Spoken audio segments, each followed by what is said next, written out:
everybody, and welcome to FAB 2024. That's Festival of Accounting and Bookkeeping 2024, and we're here for the ASSE Accountant Pitstop Podcasts. Again, I'm now day 2. I should be able to say this by now.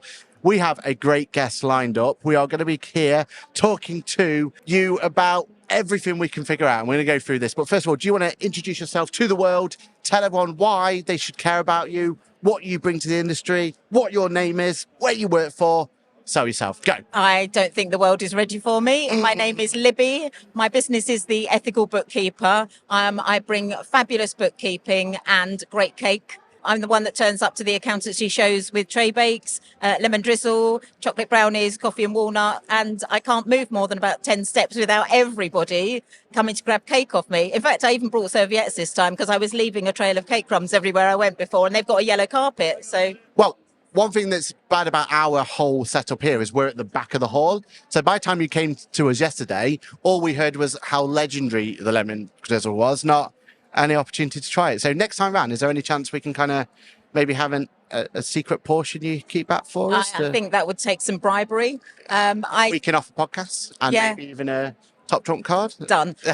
So you'll be pleased to know that I have another entire layer of lemon drizzle with me today. I made 2 lemon drizzles because it's the most popular. So I might, rock past later on and bring you some lemon drizzle if you're lucky. We are already excited. Brilliant. So, okay. What has been your first impression of the Festival of Accounting and Bookkeeping 2024 so far? When you first walked in, was it the yellow carpet? Was it the brightness? What was it? What was your first impression? It's very bright. My first concern was it's a yellow carpet. It's going to get very grubby. But apparently the pixies come in overnight and clean it. So it doesn't look too bad, but I didn't want to leave cake crumbs on it. In fairness, though, it's a festival. The only thing I'm missing from festival is my wellies and boots. So actually, a bit of grubby. It's almost in line with it, maybe. Maybe we need some tents. We do. It's a festival. You need tents and beanbags, don't you? We do. Yeah, it's been good. I mean, I've got so many friends now, software suppliers, and all of my 6-figure bookkeeper mates, and I've got the AAT here, and I'm a AAT council member. I'm the chair of the Gloucestershire branch. So it's like just coming to see my family. It's like a little mini break. This is my annual holiday. I come to hang out with everyone I know and love and have loads of cuddles, drink coffee, eat cake, chat. It's great. Living the life. I am, living the dream. Very, very jealous. Okay, so what are you most looking forward to for here at the Festival of Accounting and Bookkeeping? What's that one thing that you've got to yourself and gone, that's why it's this event that I want to come to? It's funny. It's the little conversations that I have with the other bookkeepers and accountants where they just talk about something that they're doing day to day that blows your mind. And you think, I had no idea that software could do that. I had no idea that was a thing. Why haven't I thought of that? It's the tiniest bits that you take away that change your practice when you go back, because you go away with something that's just incredible that you just hadn't thought about doing. That's the bit. So in fact, it's difficult to get into the talks because I'm so busy chatting, though. I'm always late. I can't get a seat, and you can't hear anything if you're not in there. But I'm having these wonderful conversations as well. And you never know what you're going to find, because I come to see my current software suppliers, but you sometimes get into another conversation, either with another business and find something else that's amazing, or in conversation with a friend. They'll then say, I've just been to speak to such and such company and it's amazing. And then we all rock over there and we have a chat with them, and you find something that's even more amazing. And I feel like that's one thing, the accounting practice part of it needs to learn better from the bookkeeping, because the bookkeeping industry and the bookkeeping community, they will talk and share and collaborate, and there's a proper sense of you're in it together and they're in it together, right?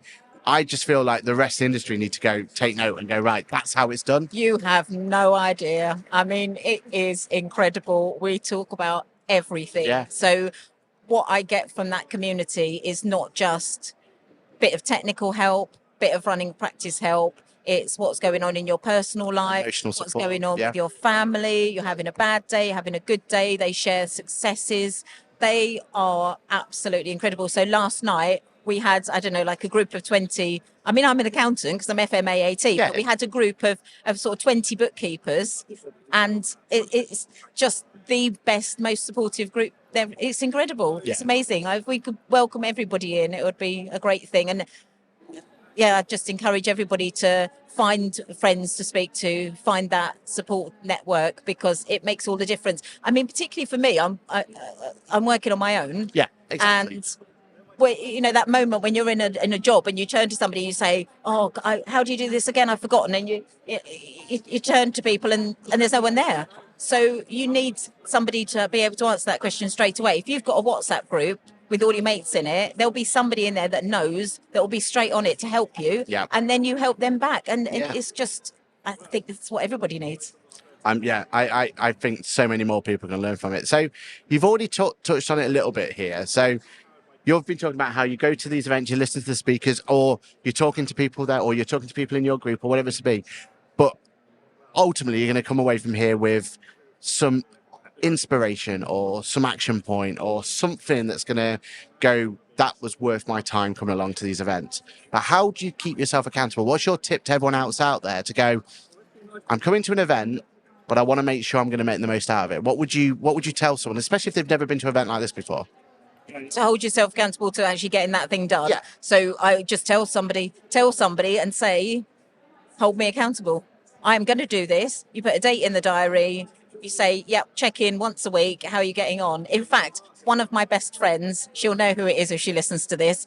I've had a bit of back trouble, and she was nagging me to book a chiropractor appointment. Wow. And when she saw me yesterday and I said, my back's still a bit stiff, she said, did you go to the chiropractor? And I said, yeah, a few weeks ago. She said, have you been back? I said, no. It's just that accountability partner, isn't it? Yeah. And I know that she will hold me accountable, and she will nag me, because everybody's looking out for everybody else. It's amazing. It's just, and the best thing is that you can have other business owners in your life, but if they're not running a bookkeeping or accountancy practice, they still won't quite get what we go through. Yeah, agreed. And your family and friends are not going to understand it. You need other people who are doing exactly what you do day to day, because they are the ones that understand the pain, how tough it can be, and they're the ones that will be there for you. Yeah, and that's what I mean. The fact that you've been able to find that community and you're encouraging other people, because I think sometimes you'll find that community and almost you'll be safeguarding it and trying to keep it to yourself. But the more members that you get in there, the more people you can get there, the more problems and the more support package, and it's a win-win for everyone, isn't it? It is, yeah. Everybody's incredibly generous with their time, their knowledge, their expertise. They're so supportive. When I started, I think the way that you're taught as well is that other people running that sort of business are competitors. Look at your competitors. Do a SWOT analysis, right? Yeah. That's what we're taught. Yeah. They're all, who do you have to be wary of? Who's going to, come into your space? Who are you trying to fight against? It's none of that. There's none of that. So to start with, you're a bit defensive. Why, I don't want to share my knowledge if I tell them that. But it's not true. There's so much work out there, and everybody is so kind and generous. I've had other bookkeepers pass work on to me, and I've done the same. I'd recommend them, and they're just really kind.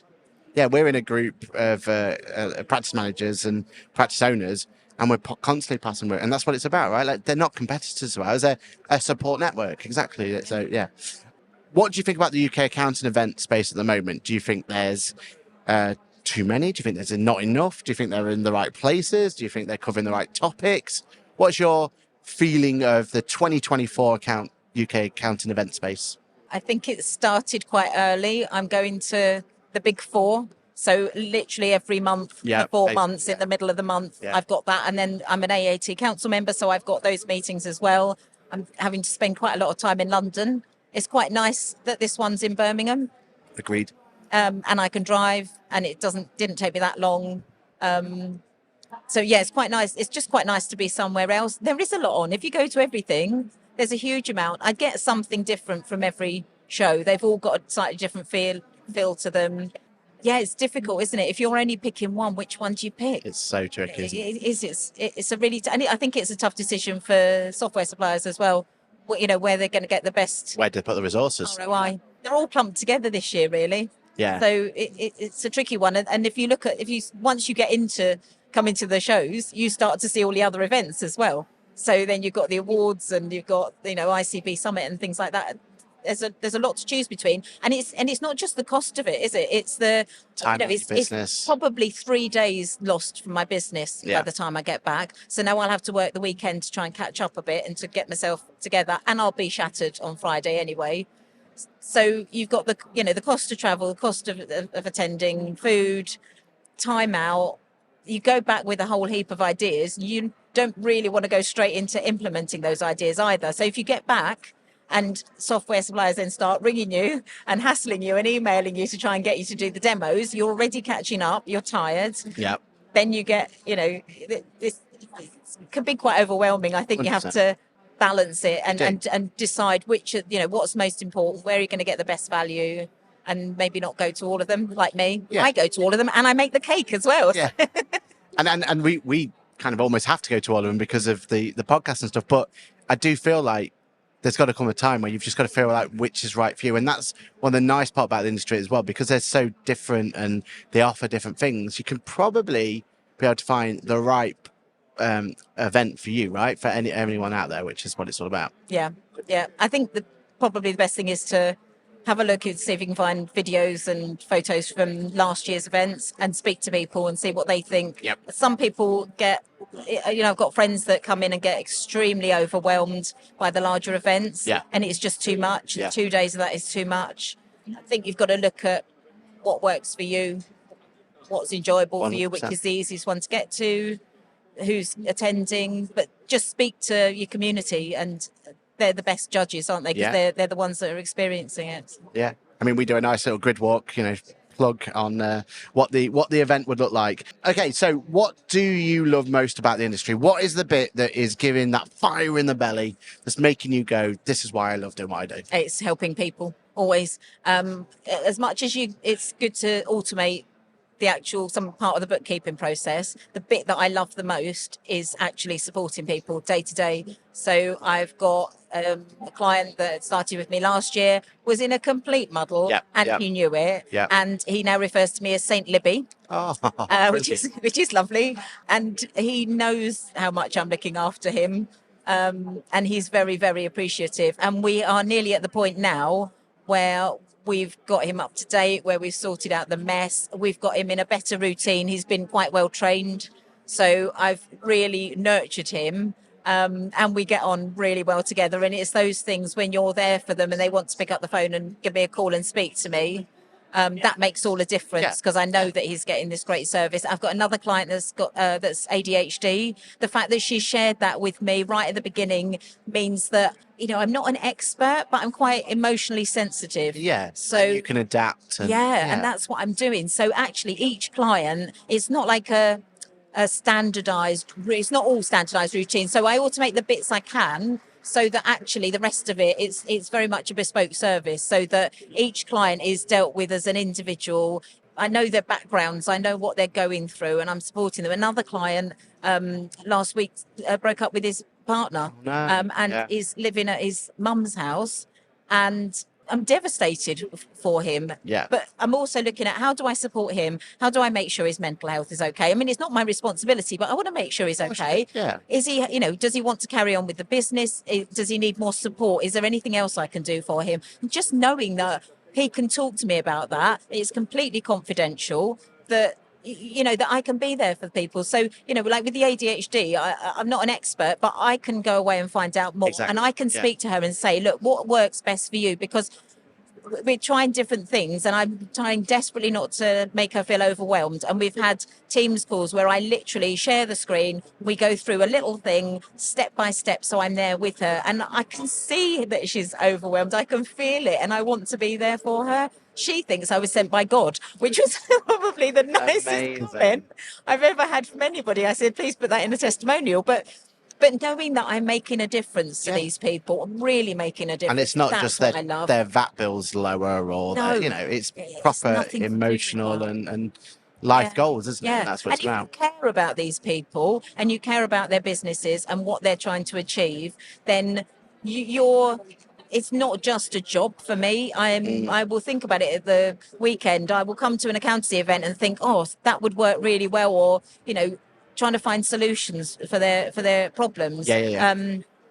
So that's definitely my favorite thing is the people. Amazing. Okay, so that's what gets the fire in your belly. What would you change about the industry, though? What's that one thing that you think to yourself, you know what? We are letting ourselves down and we can do so much better. I think ethics and trust, honesty, Okay. transparency. Okay. I want to hear that from my software suppliers. I don't like silly pricing where one person will get one price and one person will get another price. We're all talking about you. We're all discussing it. We just want transparency. Yeah. Just tell us what And the price fairness. is and fairness. I don't need points and swag. I want a fair price and a fair level of support. And that's the other thing that makes a big difference is the levels of support that we get from suppliers. I like the chat facility. I like being able to pick up the phone if I need to. No, it's not for everybody. And I'm much more likely to work with companies that I can get that good service from. It makes a huge difference. And seeing the people behind the business, having the connections. That's why I come here as well, because when I come here and I go to a business and I've got a name and a face and I've got to know them and I've given them a hug and I've fed them some cake. When I go back to the office and I get stuck or I have an issue, I think, oh, brilliant, I'll get in touch with them. They know who I am. Yeah. They've had the cake, thanks. And I know that even if they can't help me, they'll be able to point me in the right direction. That makes a huge difference from a kind of faceless business where, you know, you don't know any of the people, you don't have the connections, you don't have the team. And again, we're all talking to each other in the background, saying, oh, you know, the team behind this software is brilliant, and being listened to. So when things aren't working, when we're looking for little improvements, when there's an issue, we want to know that it's a team that really cares. Yeah, 100%. And that, like you said, because of the communities talking to one another, the ones that aren't caring, the ones that aren't being ethical, they get caught out very quickly, don't they? And yeah, we've got to do that to keep it on top of for each other. Let's cast our mind back, maybe 12 months, maybe 24 months, right? What piece of tech or piece of software or something, it could even just be, and it doesn't have to be accounting related, something that has been an absolute game changer for you that you would recommend wholeheartedly is change the way you are? Is there anything out there that's top of your tech stack? Yes. Go for it. Xenon. A lot of people are telling me this, yeah? Yeah, it's a game changer. So actually what I really loved about it was that Gareth gives you one free license for as long as, for life. And at the point when I found it, I didn't have clients that I could have put onto Xenon. So I used it with one client for about a year, got used to it, felt very confident in the software, really liked the feel of it, very simple, completely makes sense. It's so logical. And then I knew as soon as I'd got enough clients, I wanted to start paying for it. And that's what I've just done. I love it. And I've given him brownies. So he gets proper brownie points from you. Yeah, big brownie points in form of cake. Yeah, there's a few different softwares that I'd really recommend, but if you want the top one for me right now, it's Xenon. And I'm excited because, especially in our practice, we took the whole approach of let's do dynamic tasking, let's be more proactive, let's try and everything. But we need the technology from the likes of Xenon to drive that, because FMS solutions are brilliant, but they're not great at giving that holistic view. And that's what Xenon does, right? We can have confidence and trust of that the bits we need to know about our client is going to get shown us. And yeah, I'm all up for it. The second that we can start getting more and more of that data coming our way, I think there's some really exciting stuff coming our way. So we've looked back 12 months, maybe 24 months for Xenon. Casting my mind forward, maybe 12, 24 months in the future. Where do you see AI impacting your business? Do you feel like this is just a buzzword and it's, there's going to be very little change? Or do you think that there's going to be a positive change or even a negative change coming forward? AI, I think, it's amazing and it's already everywhere and we don't even know. Exactly right. I think the people who use it or who will use it will be the ones that get ahead faster. I think if you don't use it at all, you'll be holding yourself back. Other people will be advancing. But I am also concerned about the ethics of it. Putting people out of jobs, data privacy. Yeah, I've got all sorts of concerns. But yeah, I think we've got to go with it. I think it is useful. I think if I can use it in my practice again with the automation, but so that I can automate some of it, but I can spend more time with my clients doing the one-to-one, the stuff that you can't. AI is never going to have an impact, That's right? it, yeah. On the face-to-face supporting people, on looking after the client with ADHD. But it can enhance that. Yeah. So it will help drive my practice forward, so that I can spend more time doing the quality stuff, the stuff that you cannot automate, that, you know, no amount of AI or automation is ever going to take over. Yeah. As I say, just ask Zero apparently with Jax, but maybe we'll move on from that controversial All topic. my friends have come to support me now. Look at that. You've got a crowd. I know.